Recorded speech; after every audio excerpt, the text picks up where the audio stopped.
kind of wanted Misha to go. Alright, so I am Alexis. I'm black and I am also white, and I grew up in this really super white town. But I grew up in this super white town in this in this sort of general area that was like mostly black. So I lived in this little oasis of whiteness.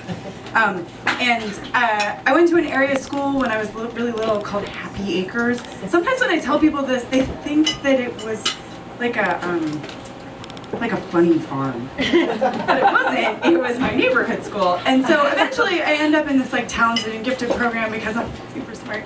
And then yeah, so I was there for kind of a while, and most of the kids that I was friends with were the kids from my hometown who were all of these white girls who were my friends. And when we were in the 6th grade, we were getting ready to go to middle school, so our whole lives were kind of about to change. We were going to become the monsters that the middle schoolers are. You guys all went to middle school. So when we were kind of going through that phase, we were doing all of this sort of like reassessing of who we were. And in that window of time, I started hanging out with the black girls who were like in our classes, in our talented and gifted classes, and they watched horror movies. I can't watch horror movies. But I enjoyed hanging out with them, and it was really nice to sort of branch out from the girls that I was accustomed to being friends with, right? Like the girls from my town. But one of the things that ended up happening was that the white girls I was friends with, they did not like that. And one day at lunch, they said to me, "Why don't you go hang out with your black friends?" And I was like, "You mean those girls?" "Wait, but I'm friends with you guys too." And they were kind of not having that, like, at all. Which was very perplexing, because they had always been my friends, like my whole life. And even though that happened, and I should have been prepared for that, because like a couple of weeks earlier, we had all, when I say we, I mean me and these other bitches, we had all collectively decided to tell our other friend that we didn't want to be her friend, because we had all collectively decided that we were too cool for her. And so we told her this. And we told her at recess. And so at recess, we all like get together and we're like, "Hey, come over here. We need to share some information with you." And we're all walking in a line, and we all tell her that we're all going to middle school next year. We've been thinking maybe we shouldn't be friends with you anymore. And she broke down into tears, and she freaked out, and she said, Why would you do this? Why would you do this to me?" And